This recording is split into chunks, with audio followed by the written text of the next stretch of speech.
Since March of 2020, the news has changed moment to moment, day by day, almost impossible to keep up. As we learn about how the coronavirus has affected the lives of people in such different ways, we want to introduce you, before we begin Module 5, which is our final module, to this article that appeared in the July 5th New York Times.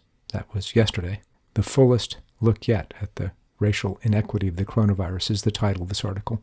Let's dig in just a bit to see what we can learn about the findings. First of all, a special note, a troubling one, in fact, one that should give us pause. And you see here it says, the early numbers had shown that Black and Latino people were being harmed by the virus at higher rates, but the new federal data, made available after the New York Times sued the Centers for Disease Control and Prevention, reveals a clearer and more complete picture. Black and Latino people have been disproportionately affected by the coronavirus in a widespread manner that spans the country throughout hundreds of counties in urban, suburban, and rural areas and across all age groups. We're bringing your attention to this paragraph because we think it's notable that the New York Times had to sue one of our own agencies of government to give us the truth.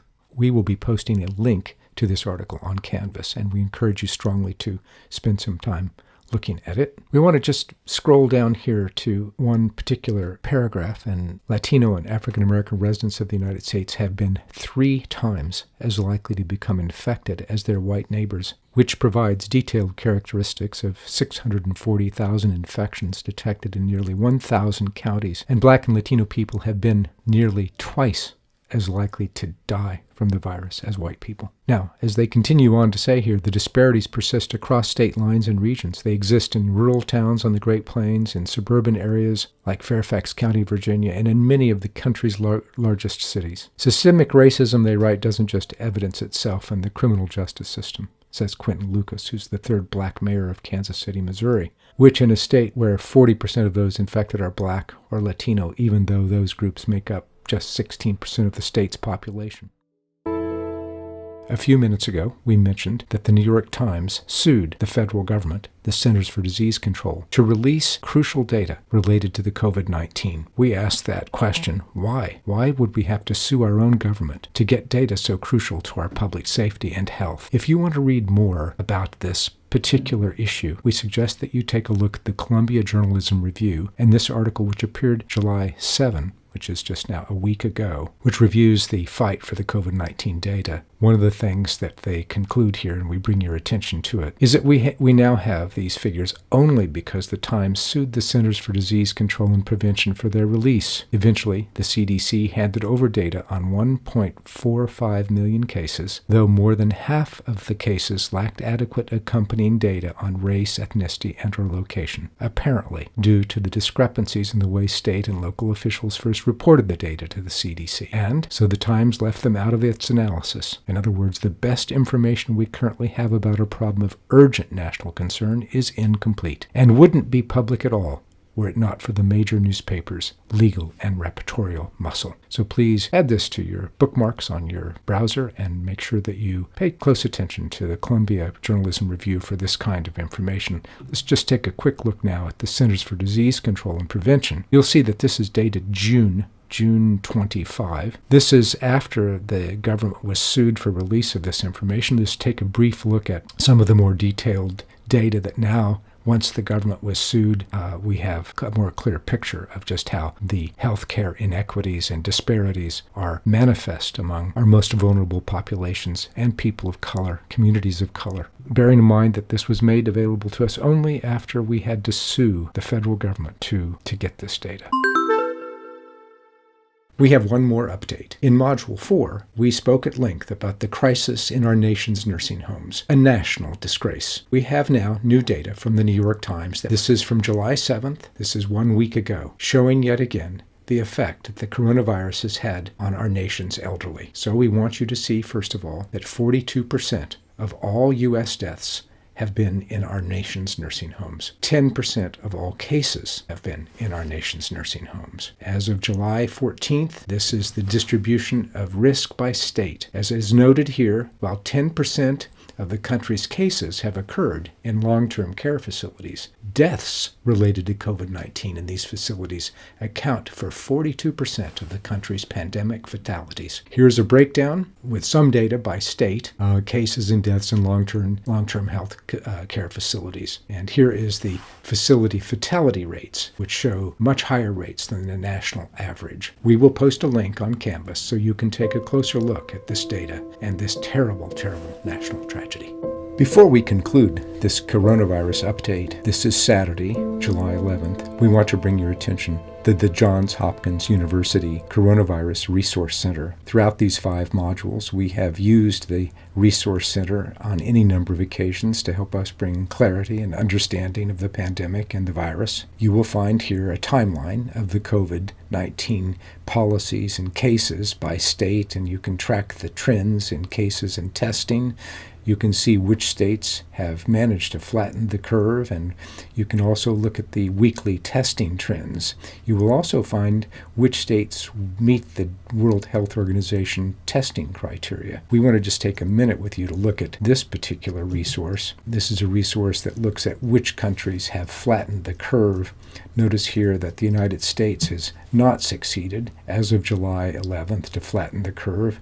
This orange line here that you see is the trend continuing to go upward into July, followed only by Brazil. Notice especially on your left a 7-day rolling average of new coronavirus cases from March 1 to June 24. The European Union countries are clearly able to gain control of the virus. The United States has not been able to do so. Let's think for a moment about the populations who are most affected by our inability to gain control of the virus. People of color, low-income communities. While this data is just from June and the trends keep going up for the United States and down for the European Union, what is most notable is that the United States and the European Union have comparable population sizes, but the trajectories of their COVID-19 outbreaks have been vastly different. This suggests that we have 2 different pandemics. New data released by the European Union Center for Disease Control and Prevention shows that while there are around 4,000 new COVID cases in the European Union, now it's fewer, the United States is now recording more than 30,000 new cases of virus each day. Actually, it's more than that. That is 8 times higher than Europe. At least 23 states in the United States have reported significant upticks in new daily COVID-19 cases. And while some politicians in the United States have ascribed the difference to discrepancies in testing, a close analysis shows that the United States and the European Union are conducting roughly the same number of tests per million people.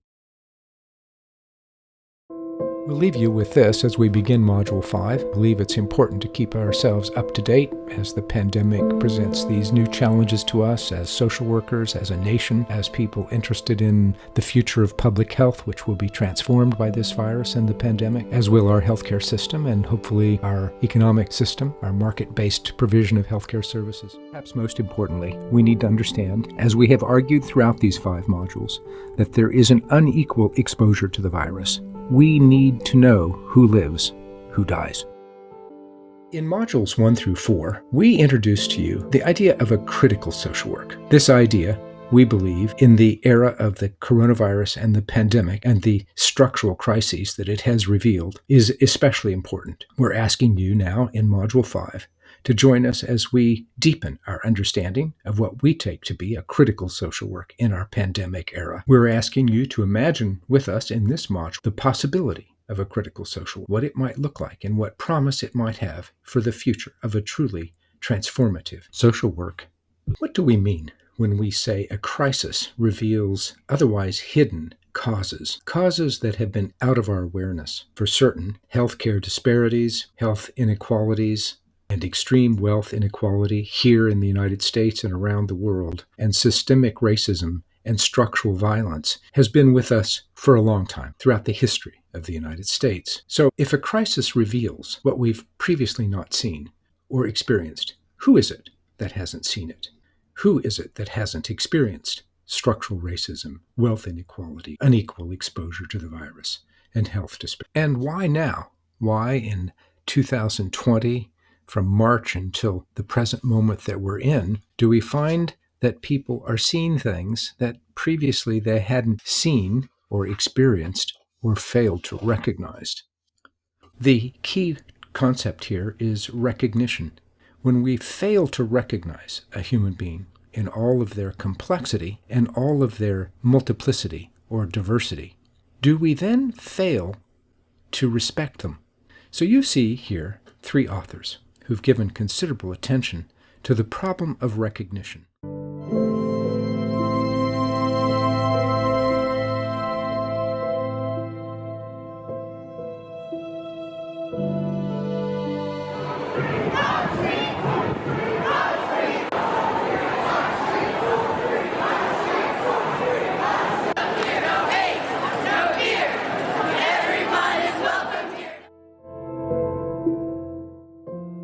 What remains of Module 5, we want to take a look at the problem of recognition by using critical social work and its elements. We begin with the work of Axel Honneth, and with a brief consideration of the many ways that social work researchers and social work scholars have used the idea of recognition to consider a range of issues important to this moment that we're living in, of structural violence, systemic racism, and the many ways that the COVID-19 disease and coronavirus is revealing the truths of these long-standing, troubling parts of our culture, our economy, and our society. So let's take a look at the social workers who are using this idea of recognition and the kinds of issues that they consider.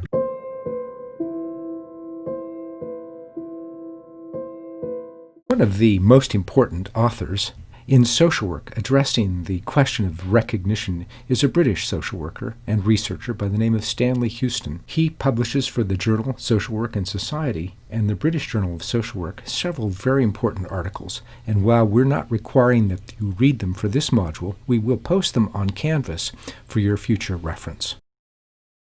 You also see here another British social worker, Stephen Webb, who writes on the problem of recognition, and more recently here in the United States, a group of social work scholars at the University of Washington, the journal Social Service Review, have published a very important article on the problem of recognition, and especially relevant for this moment in our history. While we're not expecting you to read these articles, we will post them on Canvas and encourage you strongly to consider reading them in the future, so that you may be familiar with these very important debates in social work.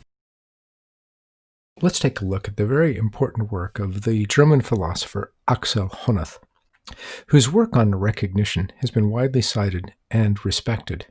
He talks about 3 modes of recognition. The first one is love, the second is rights, and the third is solidarity. For him, love refers to our physical needs and emotions being met by others, and it takes the form of our primary relationships.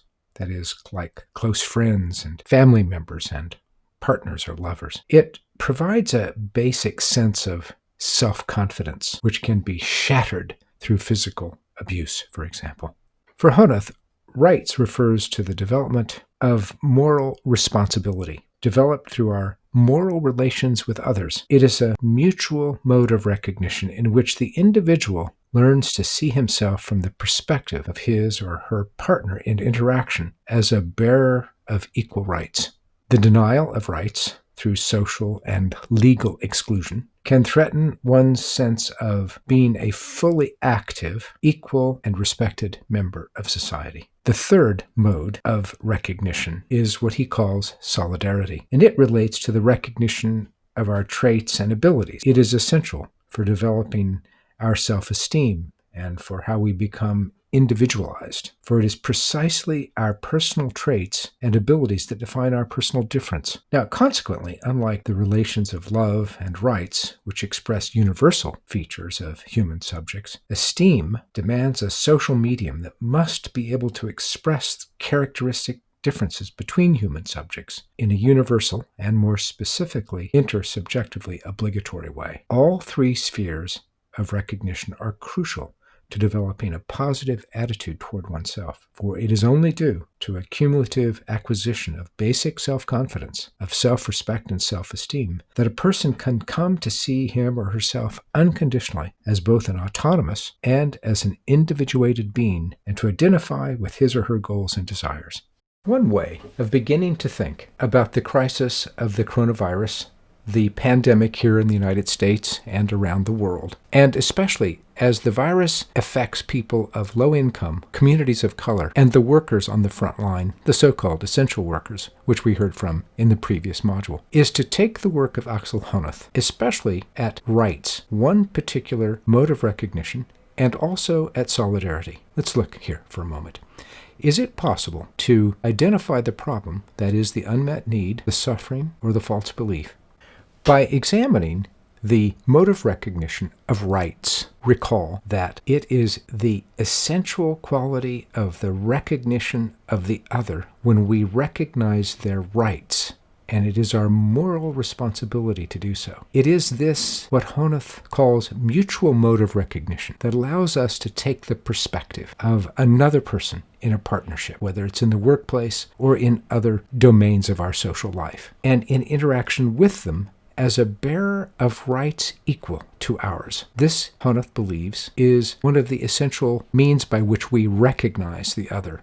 One of the ways, then, to begin to understand the problem, to identify the unmet need, the suffering, and the false belief, is to look at the nursing home worker, the essential worker, those on the front lines of our healthcare system in other ways as well, in hospitals and in the food service industry, the prisoner, the resident in a nursing home. All of these people, one could argue, who've been affected, especially in communities of color and low-income communities, and the workers every day in those communities.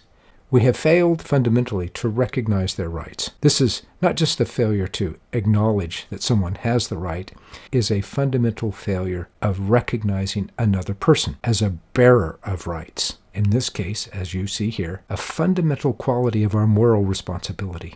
It is a mutual mode of recognition, as he says, in which the individual learns to see himself from the perspective of his or her partner in interaction as a bearer of equal rights.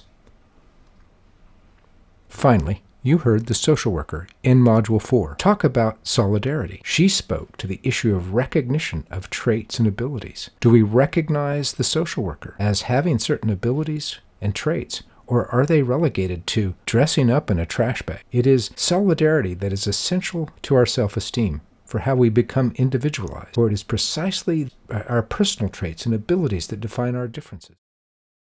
In 2000, the very well-known feminist scholar Nancy Fraser writes an extremely important essay entitled Rethinking Recognition for the New Left Review, May-June. In this article, she challenges the work of the German philosopher Axel Honneth on the problem of recognition. Here we want to pay attention to one particular passage, beginning on page 108, where she says, "We are facing then a new constellation in the grammar of political claims-making, and one that is disturbing on two counts. First, this move from redistribution to recognition is occurring despite, or because of, an acceleration of economic globalization at a time when an aggressively expanding capitalism is radically exacerbating economic inequality. In this context, questions of recognition are serving less to supplement, complement, and enrich redistributive struggles than to marginalize, eclipse, and displace them. I shall call this the problem of displacement. Second,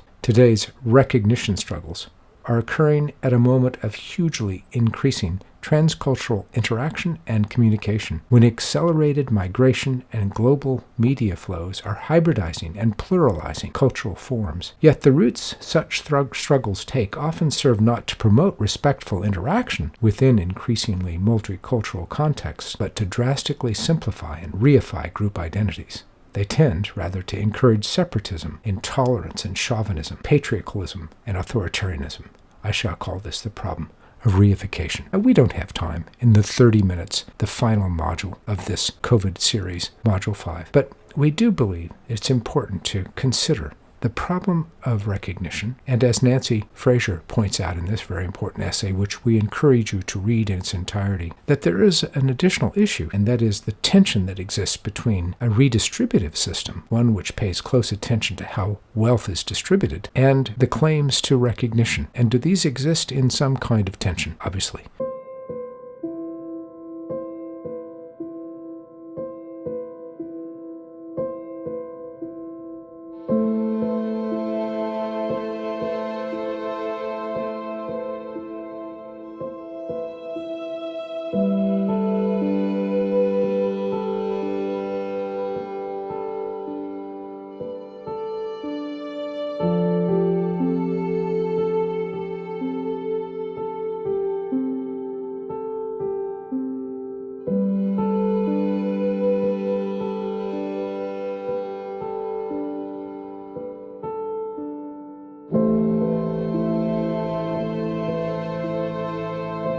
By now, you must all be wondering, and you should be wondering, what on earth does this have to do with working in a nursing home during the era of COVID-19, the risk that workers, social workers in particular, face in nursing home facilities, or the risks that nursing home residents face in these facilities? And you would also understandably be wondering, what does this have to do with our prison system and the extraordinary risk prisoners have in our prison system face during the COVID-19? Well, if the problem is one of recognition, or, as Nancy Fraser would argue, is really fundamentally about redistribution and a tension between recognition and redistribution. For Nancy Fraser, the fundamental problem is the problem of meeting economic needs. There is little doubt that during the coronavirus era and the pandemic, we have seen fundamental failures of recognition. At each level, the modes of recognition have been in one way or another compromised. But we have also seen fundamental failures in our modes of redistribution. Our market-based approach to distributing healthcare and healthcare services and resources, our market-based approach to caring for our elderly has failed, and it has failed us fundamentally. Now, the next question is, where do we go from here? Do we have the capability of fundamentally reimagining our approaches to healthcare and our distribution of resources to reduce extreme economic inequality? For the last 150 years of American capitalism, we've seen an increase in the scale of everything. Our food production system, our food consumption system, everything has increased in scale. University campuses and classrooms have increased in size, as has the cost of education. We have increased the scale of everything as we have moved toward a mass production and mass consumption society. Our healthcare system, our hospitals, and nursing homes have increased in scale, especially as they have moved increasingly to make a profit. In order to make a profit, they increase the scale of their production. Just as is true in agriculture, it is also true in our healthcare system. Even our leisure time has been taken up by mass production. We have mass incarceration. We imprison people at greater numbers than any other country in the world. We call it mass incarceration for a reason. Have we not also imprisoned our elderly, trapped them in a mass system of caring? Or perhaps it shouldn't be called a caring system at all. We have scaled up everything.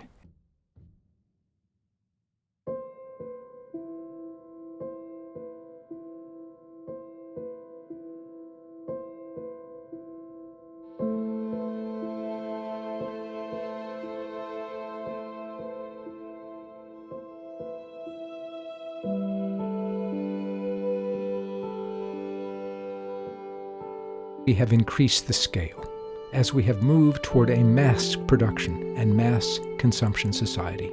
We have also found ourselves speeding up, flying around the world on demand.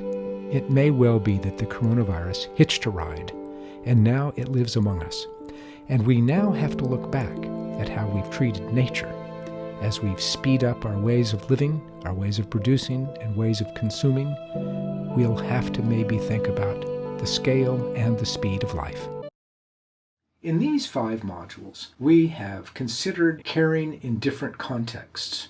Caring in nursing homes, caring in communities, caring in prisons. And while we've not been able to consider in detail each of these settings, nursing homes and prisons and various community settings where the virus has had such a profound impact on work and on life, it has caused us to think about the nature of care. How do we care? With whom do we care? Where do we care? And will we emerge from the coronavirus era in social work having to think in new ways about the nature of caring itself? It is clear that in so many ways we have failed in our capacity to care for people in nursing homes, to care for people in prisons, to care for people in communities, to care for our most vulnerable communities, communities of color, low-income communities. As we then emerge from the coronavirus pandemic, social work is faced with challenges. Among those challenges will be, how do we join with our public health system,